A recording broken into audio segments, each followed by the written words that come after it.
the flag of the United States of America and to the republic for which it stands, one nation, under God, indivisible, with liberty and justice for all. Thank you, Jeff.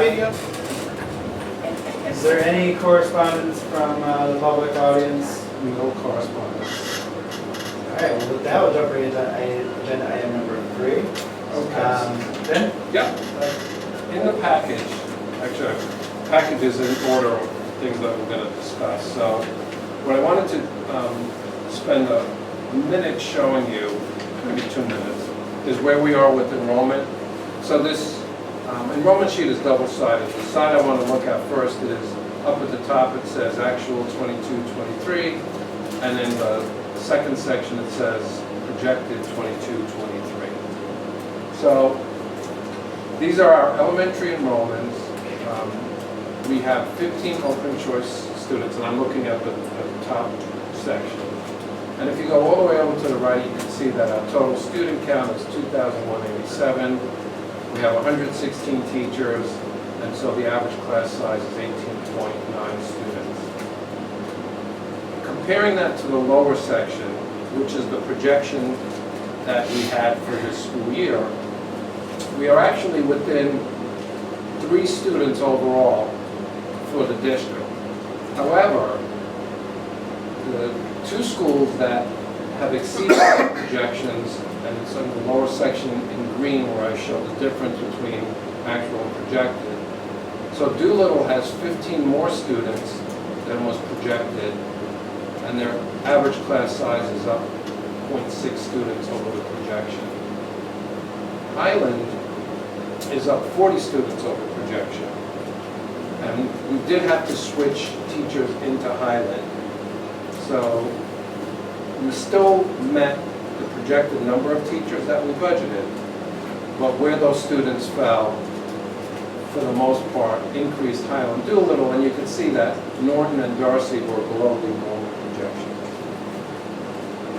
If you flip the page, I'm showing you the same information at the top with 2,187 students, but the lower section is showing where we were at this period last year. And again, I'm going to focus your attention on the green. So Chapman has 12 more students than it did last year, even though it's below what was projected. Doolittle has increased by 40 students. Highland has increased by 55 students. Norton is down 13, and Darcy is down 25. Now, Darcy's kind of interesting because that really has to do with the kindergarten enrollment, and it certainly is lower than was projected. Can I ask a question? Yeah.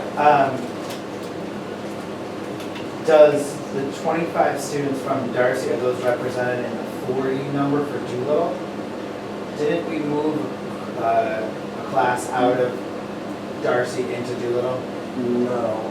We did last year, We did last year. not this year. Okay. And to a point, the question makes sense. I think you could be right. When we do the projections, basically, you know, you were basing it off of prior numbers in that building. This year, we were directing more, if you go to Doolittle, you can go, if you live in Doolittle, you can go to Doolittle or you can go to Darcy. A lot of people were like, well, I'll just go to Doolittle and stay there. Right. So that did influence, you know, so if you were looking strictly off of, not where somebody was born, but where, you know, past number enrollments, that may have had an influence there. But the kindergarten enrollment wasn't that far up off of projected. Well, we had projected 3 classes of 19 students in Darcy and 2 classes at Doolittle of 19. And so we didn't reach that, so, you know, there's... So you fell a full class short then? We did. And so we were able to move one of those teachers to Highland. So net, as I was saying before, you know, we projected and budgeted 116 elementary classroom teachers. That is what we have in place. But where they are and what grades they are did get moved. So the point of this is really not so much to analyze enrollment, but just to focus attention on what schools, and in this case Highland, are going to run out of room. Now, we know that there's hopefully school modernization plan that gets approved at more referendum, but that's 3 years out before we have the option of redistricting or having available space in Highland. So the second attachment that I included in the package was a portion of what the April 2021 School Modernization Committee released. And if you look at the third page in, it shows the graphs of each of the schools and their capacity. And so, you know, we kind of hit capacity, according to this, at Highland, I'm focusing just on Highland for a moment, at about 827 students. We're currently at 841 at Highland. Now, the capacity, all I want to point out is the capacity is assuming that we have, you know, somewhere in the average of about 20 students per classroom. So there's a few different options that take place when we start hitting capacity in the school. We could start increasing the number of students per class, which we're kind of doing already because Highland this year is at 19.1 students per class. And if you look at either side on the actuals, you can see that, you know, kindergarten, we've got a range of 18 to 20 students. First grade is 18 across the board at Highland. And then if you look at grades 3 and grade 6, you know, we have some classrooms with 21 students. So one way to absorb the additional student load is by having larger classes. And so we could do that to a certain point. Another thing we can do, which, you know, we did do at Doolittle last year, is reconfigure space inside the building. So at Doolittle last year, we had a computer lab that is no longer needed because we're one-to-one in all our classrooms. So we took that computer lab, we made 2 spaces out of it for school counselors and moved school counselors who are in a classroom into those 2 spaces. So we could get by grabbing some space, reconfiguring within the buildings. But I don't think at this run rate we're going to get 3 years out of this. And so that is the concern. And then the question is, as a planning committee, you know, and as, you know, administrators, what do we do? Adding on to buildings is one option, that takes time. Adding portable classrooms is an option that takes planning time, less than probably building or adding on to a building, which Highland is suspect that we can do it anyway. And then the third option really would be to do some type of redistricting across the elementary schools, although there's not one elementary school we can look at and say, got lots of room there. So what I'm getting at is, I think it would be important that we start to at least discuss hiring a design professional and looking at what our options might be at Highland, you know, possibly Doolittle next. I don't think there's much we could do, you know, at Chapman, and probably not much we could do at Norton. But with that made, I just open it up for discussion. Do you have anything that you could look to, whereas we know where like certain new construction's occurring in town, where those kids are gonna go? Like for instance, the North End, so out by 691. So that development is approved, there's foundation permits that are in place. So that area there, where would those kids go? Would those kids go to Chapman? Well, let's talk about a couple that I know. The Weiss Road development, Yeah. that's all Highland. And that's 20 Yeah. or 22 four-bedroom homes. Wallingford Road is tonight, they're talking, and that's on Highland. The Monarch Estates, the one across the street, that's also Highland. And Marion Road, that's also Highland. So I know those are Highland, so that's why I keep talking about Highland, because we know that's one concern. The North End I'm not sure if that's all Chapman, all Highland, or a mix. But that I could look into.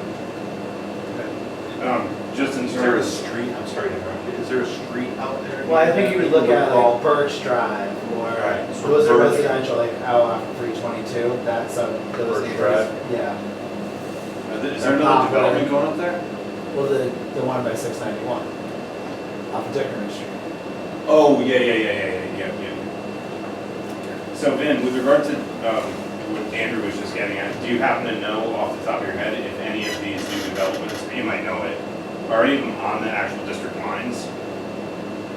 Well, definitely. I mean, is Yalesville Road, is that the district line right there between Highland and Doolittle, or? I mean, right now. I'm just curious, because that makes it a little, that might make it a little more flexible where you have the bus going down there anyway. I mean, right now, as the district lines are drawn, Weiss Road would definitely go to Highland, Marion Road goes to Highland, the Monarch Estates, second phase, that's all Highland. So, Okay, now, if we again, that's an option, we could decide we're gonna redistrict, but we just generally won't redistrict one community, right? We would designate streets. well, that's the thing, is that the street is right on the line, and I had this discussion with Greg Florio a long time ago, which was in terms of managing the student body, what I recall him conveying to me was, it might have been Paul I talked to, I forget Paul Cowboys, but basically along the borders, you're flexible with parents in terms of where it might make sense. Because also, I don't know how many parents know this, anybody who's watching, I mean, the elementary schools, some of the elementary schools have one start time, other elementary schools have a different start time. So this gets into people's lives, but that's a reason why I could imagine why some parents may actually prefer if you're right on a line, and I'm right on a line on Higgins basically. Yeah. So I could get my kid probably to the Doolittle bus or the Norton bus relatively easy. So that's what I'm just curious about in terms of any new developments. Yeah, so if that's a consideration. we don't permit you drive your child to a bus stop and drop them off like it's a public bus line. Okay. Because of our protocols around dropping children off and picking them up. The other thing is it's really tough to track residency. How do I know you're not driving from some other town? Oh, sure. If you've done that sort of stuff. We do permit by board policy for a student who lives in one zone district to attend school in a different elementary district if they provide transportation, Okay. if there is space available. Sure. Unfortunately, when we look at the capacity, clearly well over capacity right now in Highland. I'm going to have to email everybody who's asked for out-of-district placement in Highland. It's not a huge number. There are certainly, the numbers are actually kind of balanced, but it's not like all out-of-district placements go to one building, that they're all over the map based on childcare and where grandma lives and this, that, and the other thing. So I'm going to have to notify those people that may not very well be approved next year because we don't have space for the kids who live in that district. I'm also emailing you and all members of the board the map of Cheshire that shows where each elementary school services. Your question earlier about where that new development would be off of 691, everything to the west of Route 10 is Highland. So that development would be Highland. Just like every other development seemingly except But I mean, it's not like you said earlier, it's not like we have all this excess space at Chapman.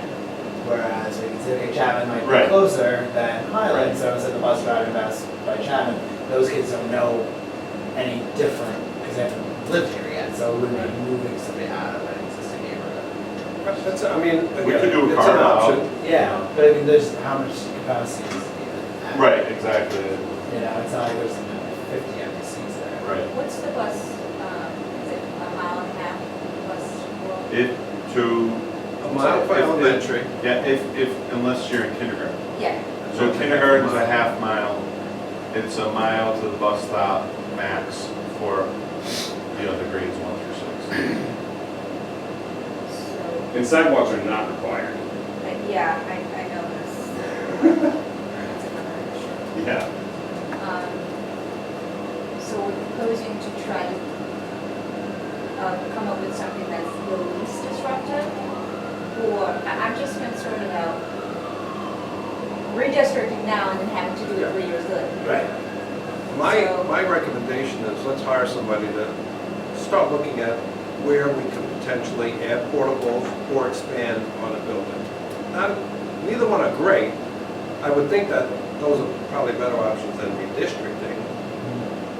I think the tough thing about redistricting is it doesn't look like we're gonna have a lot of access. Yeah, there's really no advantage again, because it's not like there's a room that Darcy kindergarten is the only place we could redistrict 25 kids to, which really doesn't It's just kindergarten. do anything for us, right? It's all problems. Tim? Yeah, thank you. But yeah, so we have to plan. So obviously, we have, in my opinion, we have to do this. Take some sort of action, and I'm assuming you don't have the bandwidth to do this in a really good way that we need it to be done. So it seems like we're probably hiring somebody is what you're thinking. You know, my thinking is I'll issue an RFP. I just want guidance here. Yep. Don't need formal approval, just, issue an RFP, describe what our situation is and what we're looking for, and find a design firm that's willing to come in and, for a fee, tell us, well, if you had to put, 60 kids and 3 portables at Highland, this is where you could do it. And there's a related infrastructure issue, right? Because you need water and you need sanitary and whatever else we would need. But at least let's get ahead of it is the thinking, right? So that if we do run into a situation next school year where we know we just are not going to make it, until new schools are built again, if that's approved, we have a plan. So we don't need action, we're going to take a vote. I mean, I as long as there's Why don't we take consensus, a vote? we can take a vote. Yeah, I think it's fine. It won't stop you. Are we voting to hire this firm to assess? No, issue an RFP. Issue an that's it. To just RFP. Because we don't have a number in front of us, yeah. To To assess identify the options. situation. So issue an RFP to identify a situation, and then come back to the planning committee with results of the Whatever that RFP. is. I'd also like to consider, obviously, traffic flow options, I mean, if that's part of their evaluation. Then We can make that included in the scope. What's your concern in particular? Well, arrival and dismissal, Okay. that's Yeah. always an issue. Oh, yeah, because the kids are getting So added, we're yeah. at Highland, obviously we have the Blue Pen situation for Chapman, lessens a little bit of that traffic flow, but you're still impacting the neighborhoods over there as well too. So I'm just trying to project Yeah, what the sure. impact's going to be. But that's gonna be these guys. Could Adam add to the conversation? As a member of the Peanut Gallery. Yeah. If you recognize him, Yeah, I recognize We don't recognize Who is that guy over there? Vice Chairman of the Oh, Board of yes. Education, Adam I just thought- Griffith. Different I hairstyle. guess it's just me, yeah. I colored my hair more. Just as a thought, instead of looking at the trailers and stuff like that, could there also be like a temporary policy revision to allow parents on the borders to have their children switch to another school because of the population pressure? Or is that something that can be considered? It's just as a rule change? It's something Things that have could become more be complicated. considered. It becomes more complicated for busing. But, if we have somebody in that neighborhood anyway. Like, using Tim's house as an example, Yeah, it's probably. My bus stop is equidistant. on Higgins. Right, It's on the yeah, it's border. equidistant to Doolittle or Norton, kind of where you are almost. Yeah, we walk to the bus stop and it's Yeah. right there in Higgins. Yeah, sorry. So with regard to this, in relation to school modernization, let's say it passes a referendum. I don't really want to have a conversation about redistricting, even a couple years from now, but I'm just thinking I think it could be useful if we go ahead and we get a consultant help us with this, if they could look at Norton in particular. There's a building there, you don't have to worry about water, electricity, all that stuff. They have an honest thought on where redistricting might end up happening based on input that you're giving them, and say, all right, for the new people moving in here, next year, do you want to move into kindergarten? Because Yeah. we're looking in that direction anyway, where you're probably going to be going to Norton instead of Doolittle. And then we end up with probably, I don't know if it's portables or whatever it is in Norton, and that's not something we have to look forward to, but it's going to happen somewhere. And I think it would be valuable to parents to, you know, who want to have their kids in the same elementary school for the duration. Yeah. So just something to consider. And Norton has space, right? Well, it does. More so Acreage. than Highland or Chapman, I think, in that space. It does have acreage, certainly, that you can cite something. Yeah. So I don't know what the answer is going to be with this. We need to do something, but that's the one thing that strikes me as has not been mentioned here. Now SLR did do a redistricting proposal when they, you know, and I'll share that with you too. You know, things evolve, we would want a new one done if indeed, you know, this passes referendum. We have an updated construction, not just for the schools, but for the community. But I'll Yeah. share that projection with you too. Yeah, absolutely. Thank you. What's the turnaround time when we do this RFP and they go out to the sites? I mean, the turnaround time on an RFP is like 30 days. And then, you know, we'll see how many proposals we got. We can bring that back to the planning committee, the proposals, and the planning committee can review, can interview the design professionals. Because it seems like we're just leaning mostly, obviously, to Highland, but to Tim's point, really also consider equal locations. Yeah, I mean, I think, you know, if the mindset is we have to be prepared at the schools that might exceed capacity, that you're going to include Highland, you're going to include Goodwill, you can include Norton, you can include Chapman too. So, you know, we're just trying to identify options. And I don't think it's going to be an overly expensive proposal, but, you know, we can make that determination as to what to do when we receive proposals. I'm hearing consensus, so I think go ahead and we'll see what comes back. What's this one? This is that. That one is the second item on the agenda. I saw proposal. All right, item number 4, potential school field improvements. This is a bit of an update with a piece of information. So, Bartlett Park, as I'm sure everyone knows, is going to start with significant renovations, assuming it gets approved at planning and zoning tonight. Yeah, it's going right now. Right.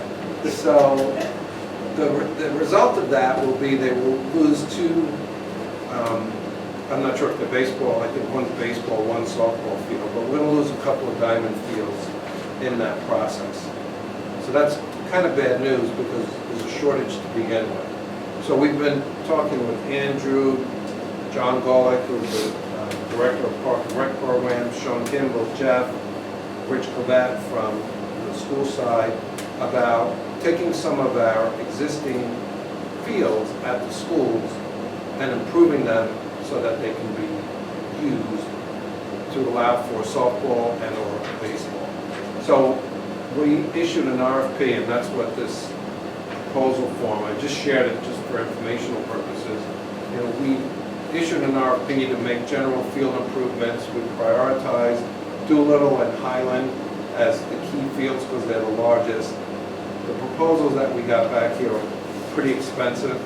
You know, basically, you know, at Doolittle, just to renovate the field, level it out, make some improvements to the baselines and all that, it's $27,000. If we wanted to add some benches and dugouts, it's $54,000. At Highland, you know, it's $35,000, you know, just to improve the field, and $62,000 if we wanted to add some additional options.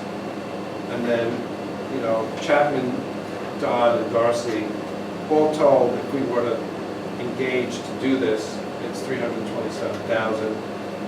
It's not that, we don't have that funding.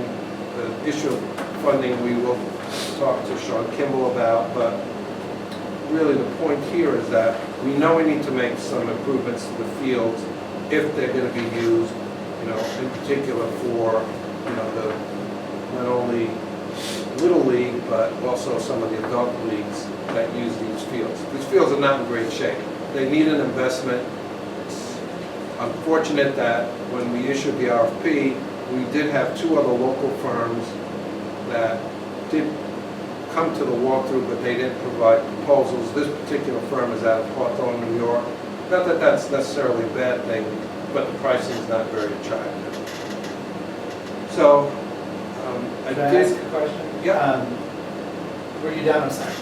I was just gonna add that I spoke to John Golick earlier. One of the companies that was at the walkthrough that didn't propose is Championship Turf. They're in Terryville.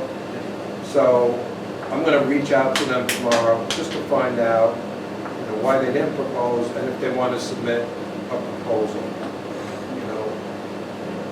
I'm going to wind up rejecting this one. The proposal that they give me, if it's under the $25,000 threshold, we could go forward with it. Again, I need to find the money for it, but I'm not giving up on it is the point I wanted to make. So this is an update and an opportunity to see if there's any guidance from the committee head. So, a couple questions. Let's just say, for discussion, we did Doolittle and we did Highland. If we did those two schools, would we replace what we are using at Bartlett? Yeah, I want to say yes, and that's a conversation I had with John today, that if we prioritize those two, again, being the larger fields, and there is an option to give us a 60 and a 65-foot base path at both. So if we got a decent proposal and funds are limited, those were the two we would start with. Dot is not in bad shape. The upper field, the lower field is what we were targeting for improvement. Wasn't Darcy one of the ones people were requesting that we take a look at? Yeah. Yeah, Darcy Yes. is used really by just 7 times a year by the challengers, the students that have some disabilities. So nobody else uses that? No, it's really tiny. It's like really, they built that in the middle of a wetland area. Yeah, it's very. So it's a mess. Yeah. But not that we shouldn't, try and get it so that it's, nice when it's used. Right. No thought on irrigating any of the fields? I mean, We have the thought. But I mean, there wasn't pricing for that? No. No. And that was, in the RFP, we did request that, but again, the two firms that were local, I think one of the things that might have prevented them from proposing is that we did ask for the work to be done in the fall. So it was a narrow timeline for them to commit to that, although we did let them know in the addendum that if they could complete the work in the spring, they shouldn't hesitate to propose. So that's why, trying to have a conversation with Championship Turf, the town has used in the past. Actually, we did some of the fields in the spring of '21, John was telling me, and they did a good job, and they did 4 fields, I think at McNamara, for like $35,000. So maybe we can, strike a deal with them that's more palatable.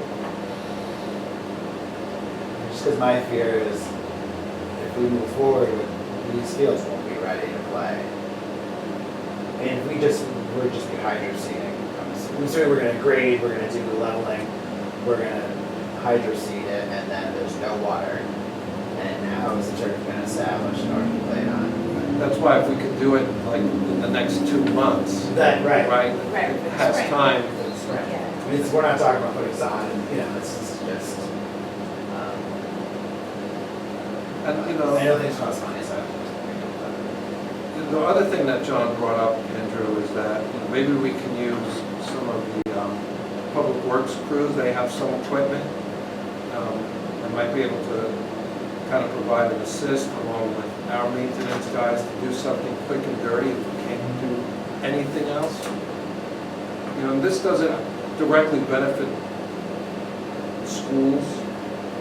The fields are used more as Diamond Death for, other town use, but, they are on school property, so we would certainly give a hand and get this done. So you were talking about using Public Works.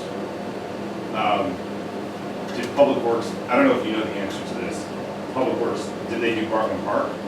And are parents satisfied with Bartland Park? No, this championship, do they maintain Bartland Park? No, did they do the original removal and grading of the existing field? I don't know. And I didn't think I you don't would know the know. answer to this. I am just hesitating. I just think, I think Public Works could do a good job, but I think there would probably need to be some, John threw it out there as a Review. suggestion, so I really don't have any opinion, because I don't know what Yeah. equipment or capabilities they have. yeah. You know, but I suppose the idea is in the absence of nothing else, if we can't find a contractor, then at least let's try and make improvements so they're more usable. Again, losing 2 fields in, come the spring is not great for anybody, so we're trying to figure out a solution.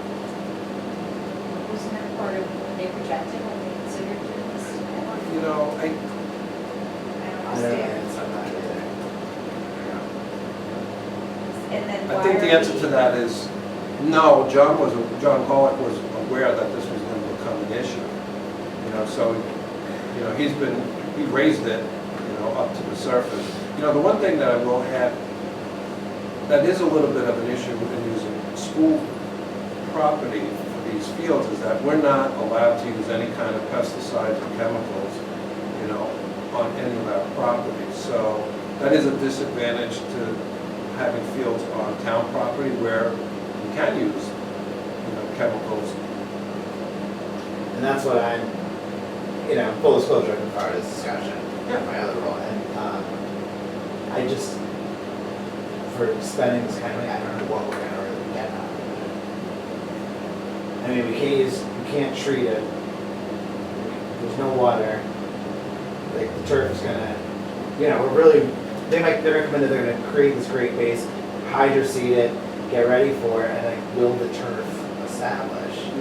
And it's, If it doesn't, we look ridiculous. if it doesn't, we have like a giant, nicely leveled field behind Highland Hill. Like, that's what I keep, You're right, and if we didn't, mean, I'm kind big- of if we didn't have to rush this, we would plan for it, we would ask for a capital appropriation, and we would, try and set aside the right amount of money, get a proposal that includes irrigation.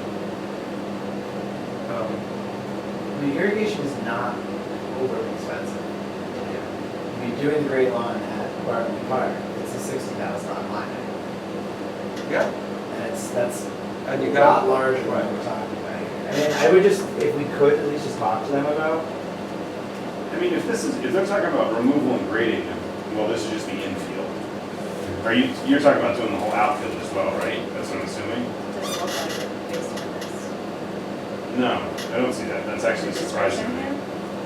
Yeah, it's pretty basic, it is the infield, It's just the they're not reseeding the whole thing. yeah. It's a high number, and Do you That's think it was why- just because it was like the wrong time? Like, they're so busy these days? What we've seen with proposals sometimes is, a contractor didn't attend the walkthrough, just throws in a number to say, hey, Yeah. if they're so willing to that- give it to me, I'm willing to take it. And I'm not trying to disparage the contractor. No, understood. They put in a proposal, it's high. Winterberry Gardens and they did that? No, it was championship turf that came, Beautiful job, what are you guys saying? nobody local bid, it was, the championship turf was one, and the other one I don't remember.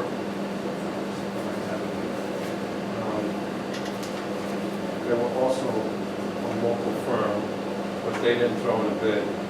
The Mountain View. The other issue at Highland is there's really limited space to add trailers, which may encroach on any sort of playing field there. Right. That might be part of the consideration when we talk to trailer people, but it hinders our ability to move more expeditiously on a field upgrade. Right. I mean, my whole thing is if we're gonna do like something nice that's gonna be used in an interim basis, we know that the town's growing, and the field's gonna continue to be used well in the future. we're gonna spend some money, we might as well spend it and do it right once and not do like a No, quick job. yeah. It's gonna- I don't want to band-aid. Yeah. This sounds like a band-aid.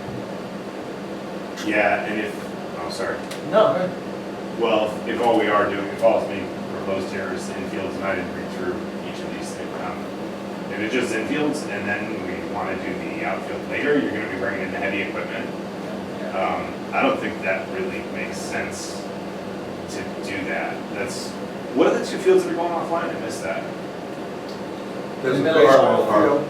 Oh, Bartlett, because Bartlett's Yeah. getting, assuming it passes a referendum, got No, we're it. gonna pass it over. Yeah, the Bartlett thing's a done deal. Was that last year? That was last. Yeah. Okay, got it. They got the money, it's just planning and zoning has to do some, I guess, approvals of the plans tonight. Yeah, so it's kind of, we're by inland wetlands water course now, it's going for planning and zoning. And we expect it to be approved as far as you know. I would, as far as I'm at right now. So you have relationships with the people who you expect to use these fields? Do you, or maybe I the don't. town does, I don't know. Between John Golick and Steve Trefone, they're the primary contacts with field use. I guess my question would be posed to them. What would, Steve, I know is taxpayers, John Golick, I don't know the name, does he live here in town? He's in Wallingford. All right, the kids you represent, most of the kids who are in these teams that play Little League or whatever it is, Cheshire Youth Baseball, Yeah. they live here in town, right? Oh, yeah. I think that I don't think that they're gonna wanna waste money, and my question would be posed to them, which is, you know these fields are going offline, you know what's going on. What can we do that could help you, satisfy your needs? I do not want, what happens with a ball field is over time, rocks come up to the top. And and they've you been trip it. expressing that issue.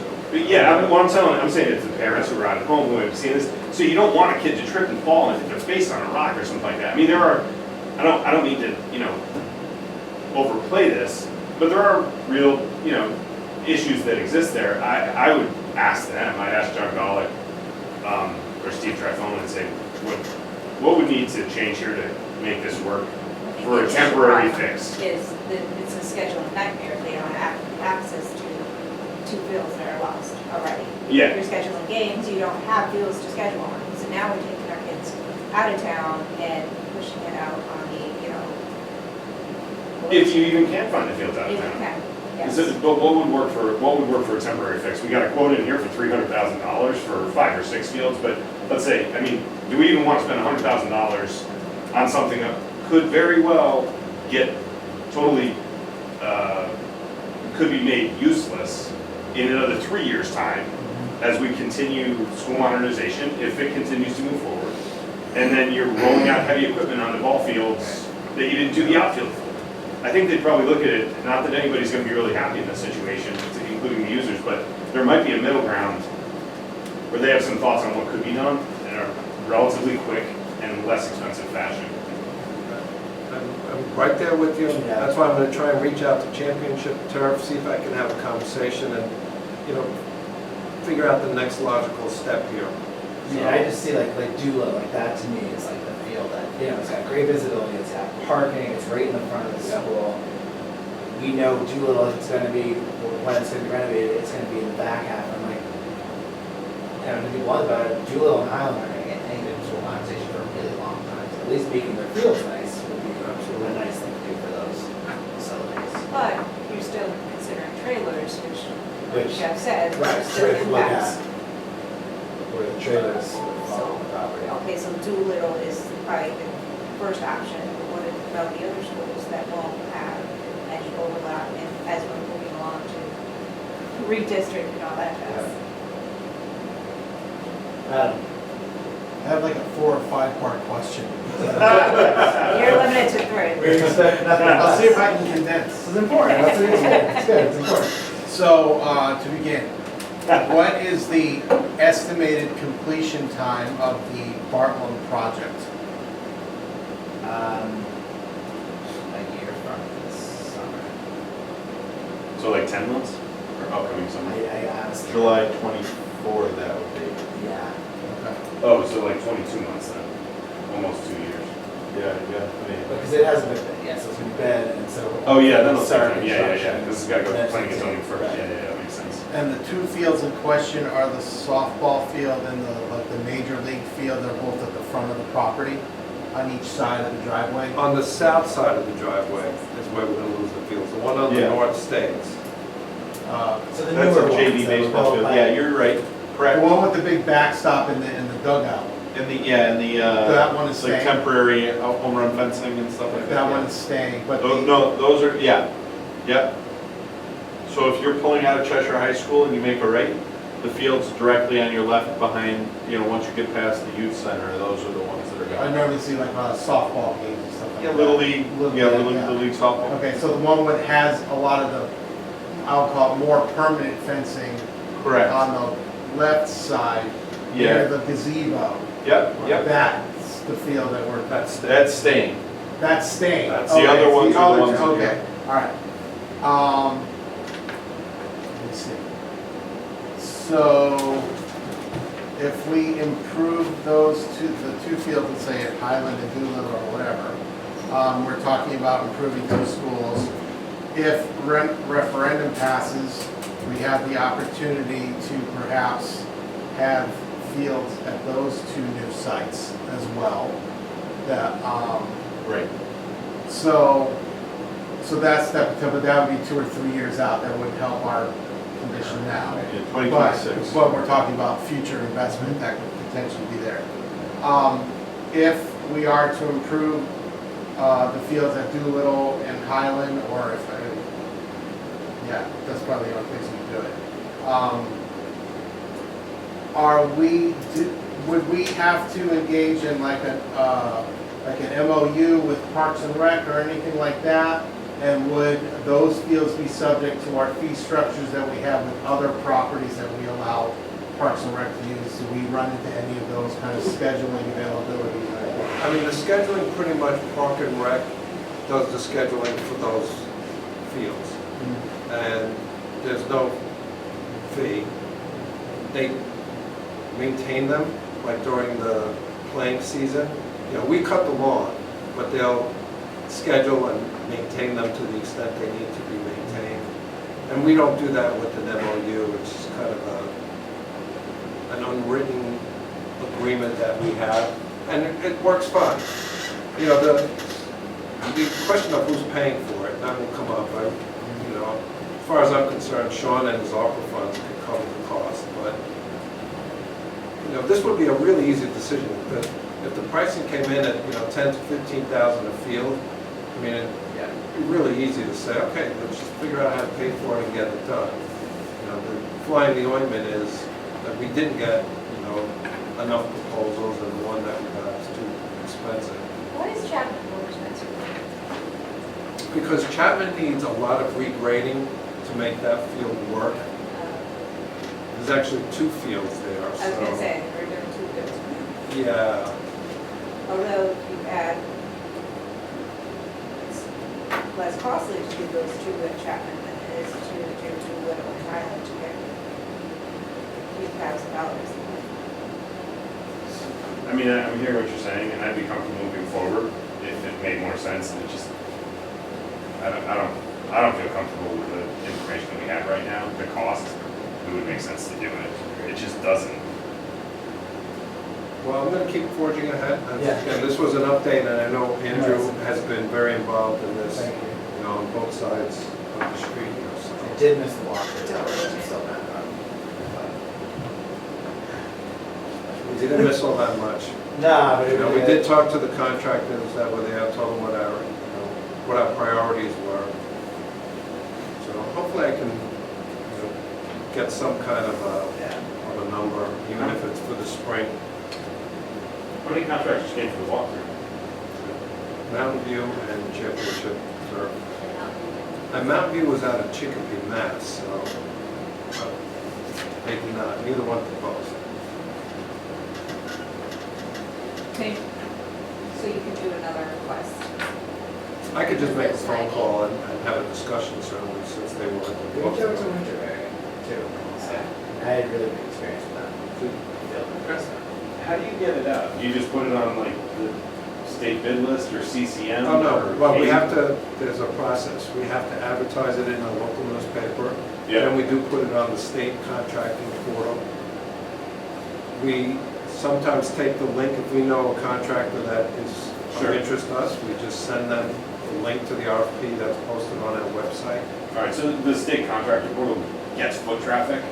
Yeah, they get They get some. eyes, Yep. they get eyeballs on it. All right, so, It gets picked up too. Yeah, By like, yeah, there's Yeah, different so- firms that, yeah. so the people saw Yeah. it and they just didn't bid on it, okay? I wonder if it's labor, that's still a real issue, hiring people.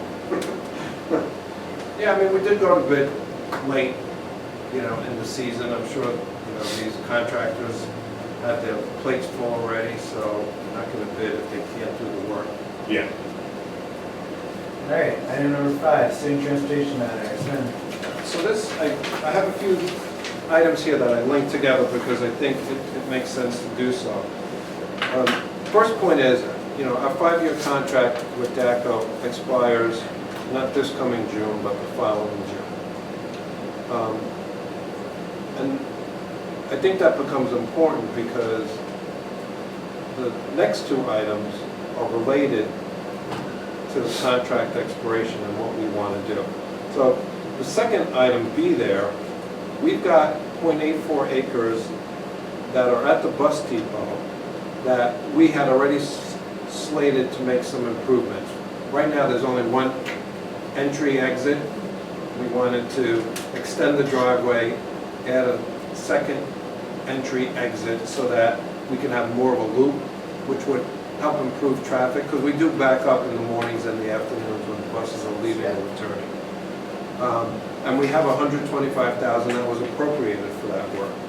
That work would require us to clear trees and add pavement and improve the fencing.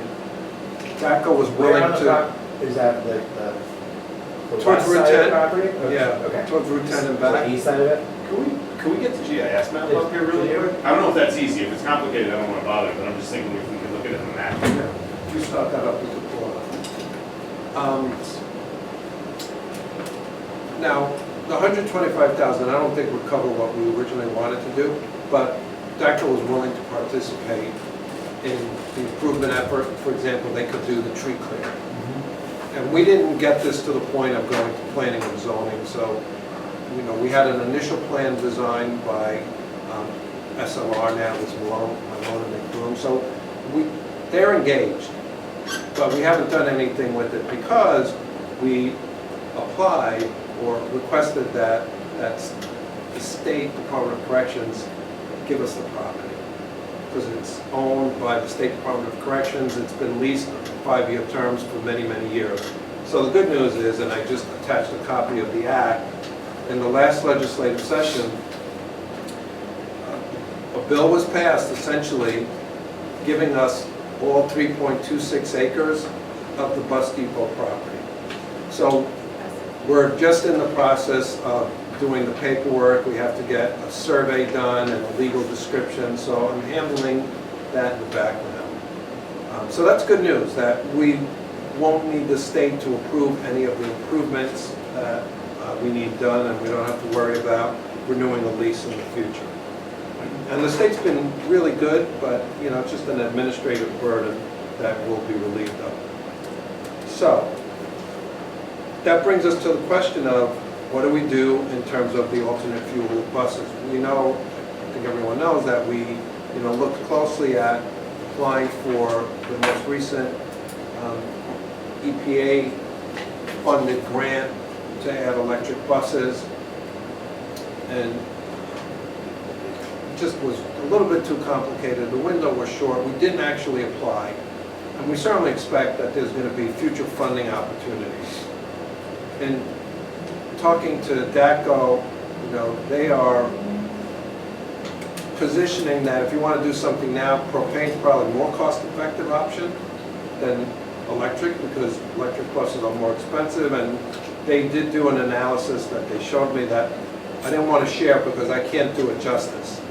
But, you know, I think part of my recommendation is going to be that we start talking to DATCO about what we could do as we go into our next 5-year contract. Pick their brain, because they've been very involved in not only providing propane buses, but they're also, you know, they also have electric buses that they have started deploying, although interestingly, they ordered 9 buses from Middletown, and last I heard that Middletown was not going to be taking the buses. There's some contractual disagreement, and I think the bus that caught fire down in Hamden might have spooked them a little bit. So anyway, DATCO's president is Don DeVivo, I think you know that name, but his son Kevin, who's the vice president of the company, very, very well versed in these alternate fuel vehicles. So I think we bring them in to have a discussion with the planning committee, and they kind of show us the financials and give us some insight as to what they expect. So To the be reason you're happening. bringing this up is to plan for the infrastructure if we do go the electric Yeah, I bus think this route. is related, right? So if we decide we're going to do electric buses, well, It's- let's plan for that with Right. this, you know, additional acreage we want to clear. If we're going to do propane, it's the same issue. So we're kind of in a good spot from a planning point of view.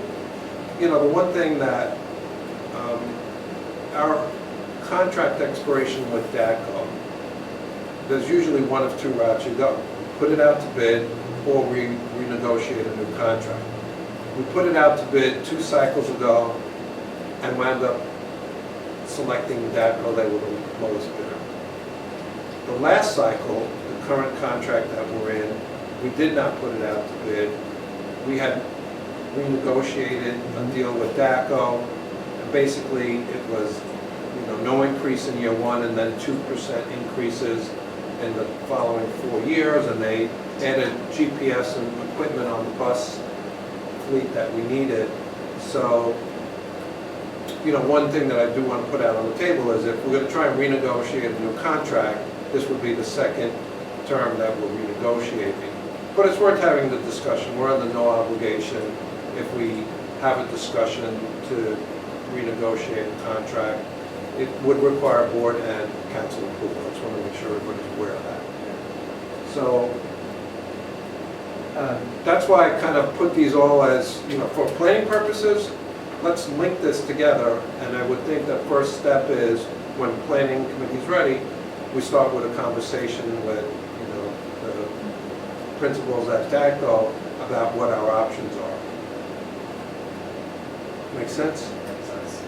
I just want to see, like, I don't know how, I can't envision how much of that property is approved. Like, of the 3.26 acres, what of it is being used now? It's like 2 1/4 is That's being used actually, currently. so this Yeah. 8.84, Yeah. that represents what's forested or whatever now? Correct. And And why, actually, I made a mistake. I think it's 0.86, but do either of you know who owns the 10 acres there? Because I'm thinking, in my mind, maybe I'll see it when I see the map, but we got the 3 acres that the bus depot is now ours. Yep. And there's 10 acres of a big field that's just, yeah, that's Department of Corrections too, I think. But Because on there it says town of I think Cheshire. it's the town that does have it. Mary Fritz got Oh, it. We you own it? do have it, Oh, yeah. okay. But I don't know if there could be strings attached to that for all I know, like, Yeah, I don't know. and that's why I'm kind of. I thought that the prison had 10 acres available for us to use, but if it's been already deeded to the town. Oh, it's actually it's a couple, the parcel is not No, it's adjacent. not actually a parcel. We are on, yeah, so we're probably at least 1,000 feet away from that 10-acre parcel is what it You is. have, well, you have all these businesses. Yeah, yeah, yeah. Generated mail like this? Yeah, for planning and zoning, like, yeah, for butters. Why the hell are we paying for them? For adult ed, why don't I just highlight the whole town and send it, maybe we're just sending it to homes for adult ed? Question for tomorrow. Yeah. So is it a distinct parcel? Do you know that? Can you It's probably pull out part of of that, the Jeff, just so I whole, can see if you click on it, it's probably part of the whole prison property is, right yeah. now, right? Say when. So just move the whole, grab it and drag it up. Yeah, there. The 10-acre parcels was what I was wondering about. So that is That's not, it's adjacent to the, If you click on it, Jeff, it tells you who, Yeah. okay. Commercial vacant land, R40. this for years, just so everybody understands exactly what I'm thinking here, is this for years has been discussed as ball fields. Right. But it's, for anyone at home who's watching, this is sloping. Yeah. Both from west sloping down to the east and probably also from the south sloping down to the north. We probably wouldn't notice it often because it's behind a huge line of probably arborvitae's. Yeah. But it's sitting there, it's totally unused. People have talked about it for ball fields. It never happens because, at least it has not happened to date, because the excavation costs would be massive I for think it. it's over $1 million to build it. Yeah. And you, Yeah. and you're not gonna get that many ball fields on 10 acres, but anyway, the one thought that goes through my mind that the prison might be agreeable to is, if we did eventually get an electric bus fleet and put solar panels out there and just generate our own electricity, we pay for it over the course of 10 years, and then your fuel is free after that. Yeah. 10 years, 20 years, whatever it is. So I don't know if you know, but they're doing a huge solar install on this property. Oh, they are? Out Okay. in the, so the property's closest to like Contour, out in the back there, so Contour is like, Really? like a gigantic one, that's already out. Whose property is that? Six. Oh. Their property's big, yeah. You can look at. And they've got a couple different parcels there, north and south of Jarvis. I mean, I guess we could just look at it on Google Maps. What are you trying to see? I think what Andrew wanted to see is, where the development would be of the 3.26 acres. Yeah, sorry, I was sidetracking. So the parking lot on Sandbank is 3 acres? On Sandbank? It's on Sandbank, yeah. Yeah, so right now, if you click on that, that whole thing is prison property. Okay. Can you Right. click it for a second? Is it just, so if anybody, I don't know if the video camera picks it up at home. The gray lot, right there, that's the parking lot for the bus depot. Right. Depot. And then can you switch over the map, or the base map air photo? I'm just curious what that is so we can see the trees. So if you go up toward the center, right below the blue bar, yeah, that should have aerial for 2019. Click that. Yeah. Click the bottle. You live on this, don't you? I got it. And then just close the base map so we can see it again. Oh, okay. So yeah, you can actually, zoom in a little bit. Yeah, so the property goes out this way, and then I think back, I'm not sure exactly. Okay. Well, that's what we would talk about clearing. So That's we'll go the to the point back in of the acres in properties play. on 10. What? It goes to the. It goes out towards that, this is like Cheshire Glass or something. Yeah. So it goes out this way and back, I'm not sure the exact shape of the property. It's an awkward shape. Can you do an area measure of the lot? Alright, but you can see exactly what that is. Go over to the right, yep, and now just draw a square on it. But how, where do you? No, just on like what's improved right now, I'd like to see what that acreage is. Which should be the 0.84.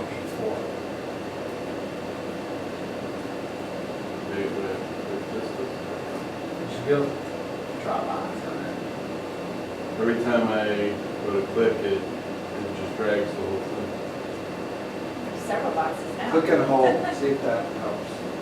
I was clicking and holding, maybe I just click. Yeah, there you go. There you go, yeah. Click again. Yeah, click the corner, yep.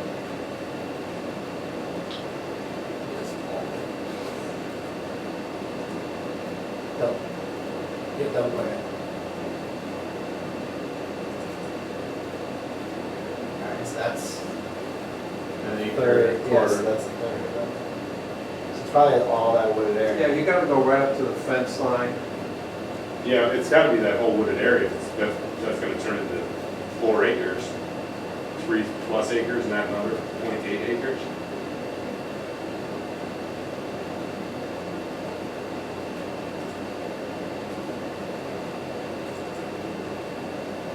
Oh, you nailed it. a lot more space, obviously. Yeah. So you've got room over there. And so another factor, I don't think you mentioned this, Nick, just so you can visualize different paths forward if we moved away from diesel. I mean, I think electric makes sense. Technology issues are real serious concerns. For people who are at home watching this, there are startup companies that are looking very much at the risks associated with the fire on the school bus or the bus that was down in Camden, a city bus, not a school bus. But it's real technology that I fully expect to be coming forward, in the next few years, maybe not that company, but other companies. One other thing to keep in mind is, in terms of the space, and I don't think you mentioned this, but at least tonight, the space, if you have electric school buses, you need charging stations for them, so that will take a physical footprint. Or another path forward that would be away from diesel, that is used fairly commonly across the US now, is propane buses. And even if you want to do propane buses, then you basically need to have your own fueling tank right on site. You can't, so instead of diesel or anything like that, you have to have that structure in place. And my understanding, based on the conversations we had down there, when Ben and I went to I'm thinking they probably set a footprint, probably maybe about the size of this room, maybe a little smaller or something like that. You'd have a tank underground, presumably. Or above, I mean, either way. Right now, we do have 2 fuel tanks, one for gas, one for diesel. So, So the footprint switches out. a lot to consider. Yeah. And it changes so rapidly too. That's why we're the planning committee, right? So we've got some time to consider these things. And the other thing that I did speak to Kevin DeVivo, he said there are some companies that will finance your electric bus. And so those are, kind of like lease buyback arrangements, all things that, are available, and things are changing kind of rapidly. We know there's an emphasis, we know that by 2035, we have to be off the fossil fuels. Is propane considered a fossil fuel? I'm sorry, that's a really dumb question. Yeah, it is. Yeah. There's carbon in it. Okay. Propane is C3, methane is It's basically, Natural like, gas so is it's C4. 2030, we have to CH4. be on alternate fuel, and 2035, the way the law is written now, we have to be basically electric unless there's some other kind of, zero emission technology That like comes out, right? this hydrogen fuel bus is gonna be a reality. Now, does DACO have any experience with electric buses? Like, do they have a? They have a some. fleet? They do. They have some, yeah. Yeah, they've been running a couple last year, and they, part of the problem, I think, has been just waiting to get delivery of electric buses. Okay.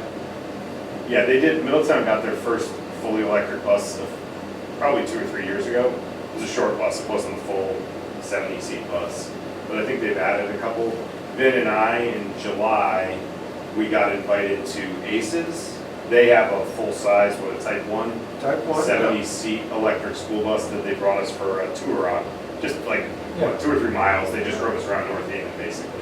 And they did run that bus all of last year. They were doing more special runs rather than, daily student runs.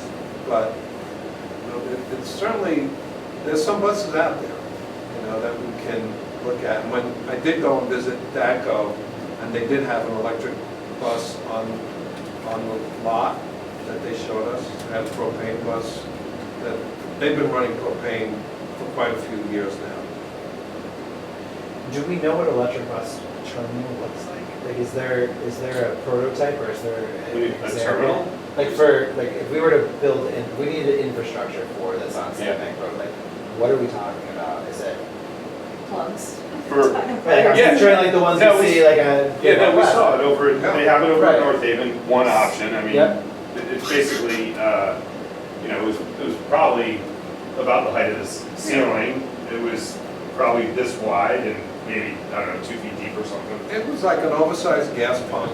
Yeah. And then did how many terminals were there? I think The it one was that we 2. saw, right, I think had 2. So really, you would need one charging station per 2 buses, because you do need to have charging time, on these buses overnight.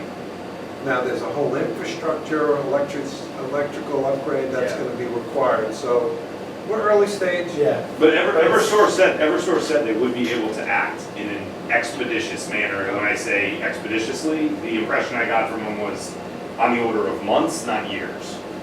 Something along those lines, because you could have to upgrade distribution lines. Just- Just be able to generate it from solar. But even so, you're still gonna have to have lines that are properly equipped to handle the power. Another little factor here is that there's different types of charging. So like your dryer in your house, you're using 240 versus plugging in your phone, which is gonna be plugged into a 120. You can get different flows into the batteries. So you can use a level 1, which is like 120, which is gonna take 24 hours to fill a car. You're not gonna do that with a school bus. You could do a 240, which will charge a bus overnight, and that could work. A 240 is on this, then beyond a 240, you're gonna get up to like to a 480. That's gonna charge it even more quickly. But the 480 is more expensive, and it's also gonna be a slightly bigger footprint. Yeah. So one of the things I just mentioned in the conversation, as we were talking about this back in July, was we have a fleet of about 50 vehicles, right? Well, then, yeah, if you include our vehicles. So one of the things is, some of those buses, you wouldn't be able to simply charge overnight Right. because they go out to events. So it's morning run, afternoon run, and then evening events. They need to be charging a lot more quickly. Those would need a level 3. But then of our fleet of buses, some are not gonna do anything more than the morning run and the night run. So they could use a level 2, which is, again, less So it could be expensive. 25 stations. We could, if we went complete, full electric, Right. Yeah. But I mean, like, how many buses? do assuming we the have? technology is the same, you know, Like, 5 we were- years out, I don't Yeah. know what it's gonna. If you were Yeah, planning how it's gonna improve. and then we could move on. If we were planning to design this, like, you have, how many buses do we have in our fleet now? I mean, if you look at just the number of type 1, let's call it 35 type 1s, Yep. we probably have another 10 type 2s, and then we have some vans beyond that.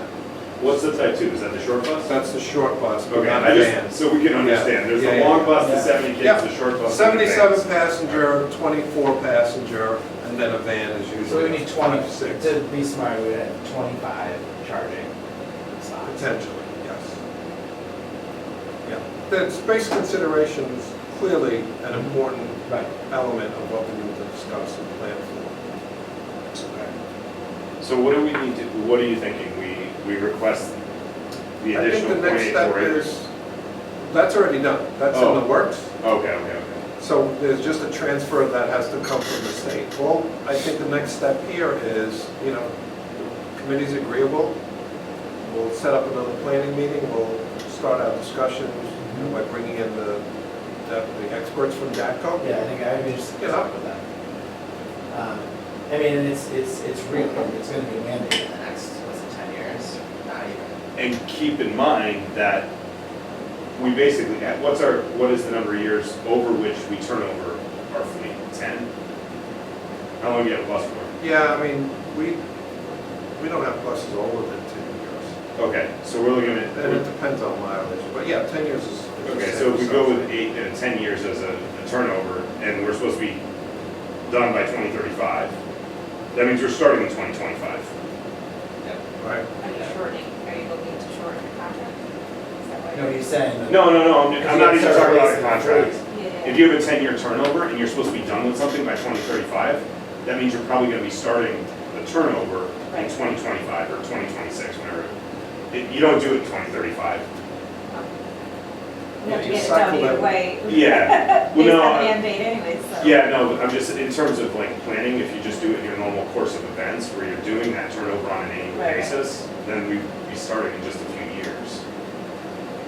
Not that we have to. No, I'm just, I know where you're coming One Smart other, to be proactive, I from. guess. Yeah. bring it one other point just to mention on this is, Ben had mentioned the financing. So that is one of the tricky parts with this, is our contracts are basically for 5 years. Historically, they've been for, actually, that's the law, the law Can't just exceed 5 changed. years. And it just changed, and I think it was probably in relation to From 10 to electric 5. that school changed. buses. Yeah. Yeah, and so buying an electric school bus, the initial cost is more than that of a diesel bus.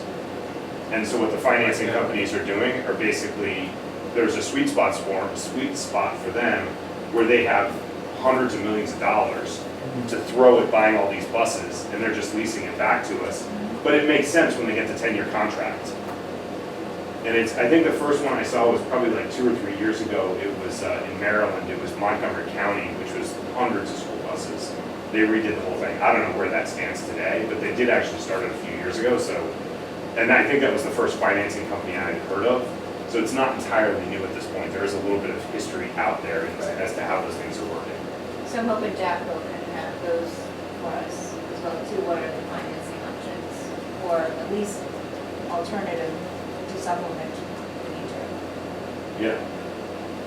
I mean, what's always built into our contract pricing, is the replacement of vehicles, right? We don't buy them, they do. In fact, what DACO, I think they provided 18 new buses over the last couple of years.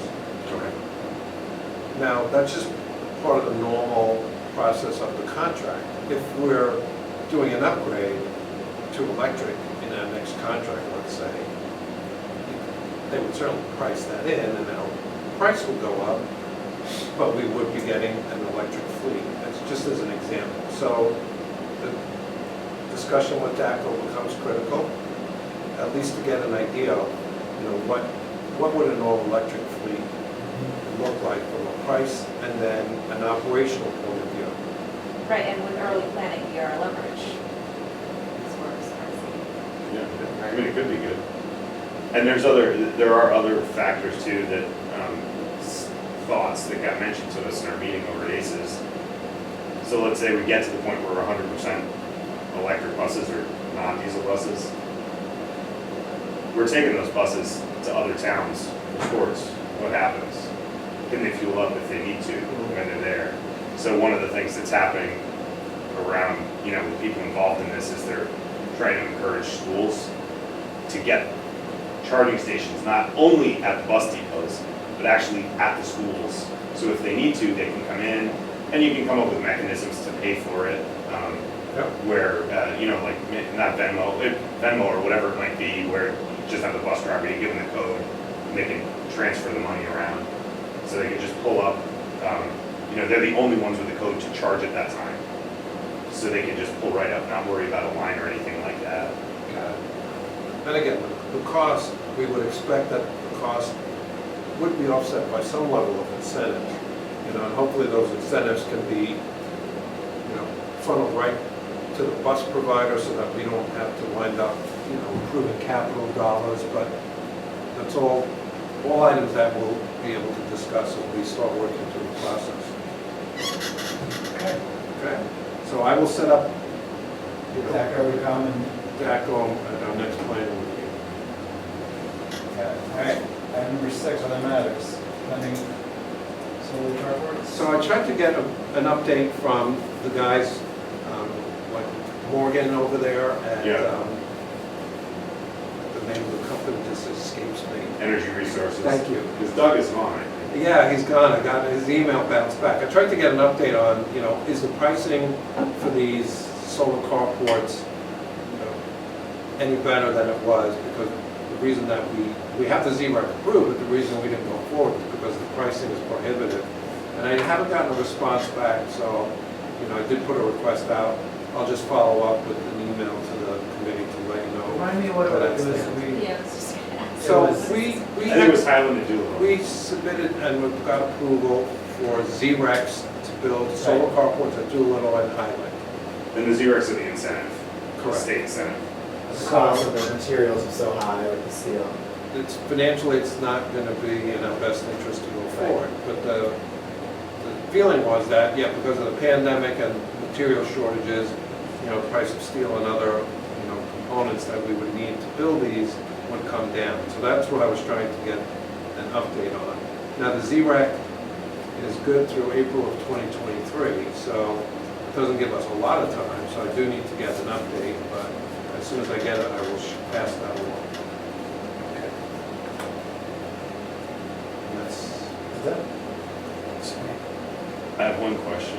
Do we have a thought on when planning meets again? Is there, do you have any It's up to thoughts you. on stuff? Well, so you have a couple of items, so it would be the field, everything we talked about tonight. So how much time, like a month? yeah.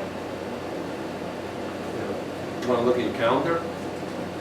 And if it ends up where you want to have like I some mean, sort of quick meeting some of these because of the things- fields, that's fine with me. I'm just, We can look out like 3 weeks, if that's okay. Yeah, but in 3 weeks, are you gonna have, All the items, I mean, the fields especially. maybe we can have DACO come in 3 weeks and give us a presentation, because you probably won't have the field stuff. Well, maybe you will have some more. he wants to get a lot done before the referendum day because Well- when it passes, he's like, oh no. Don't forget, I'm in budget season now too. Yeah. We're starting to work on. Oh, that's all the that, operating that's all budget. that. You don't have time for that. See that binder. Yeah. So you want to look at like the week of the 10th? That's Columbus Day. No. You don't like that week?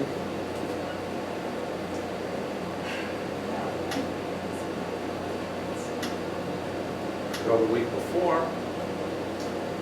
I'm out the week of Columbus Day. The week of the 17th, I'm good.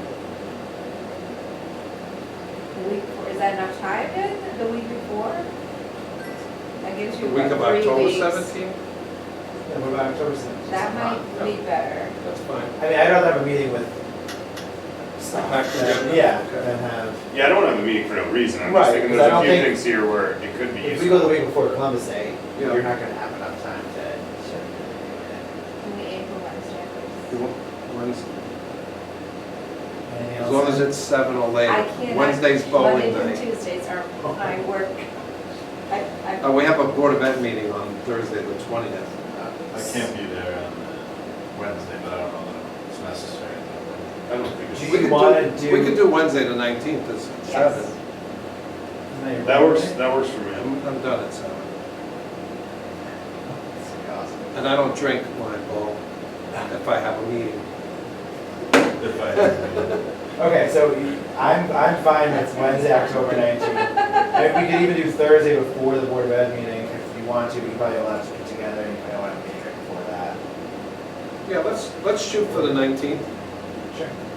And that would be asking Don or his son to come here and Yep. chat? Okay. Yes. And if that has to change, I'll let you know. Yeah.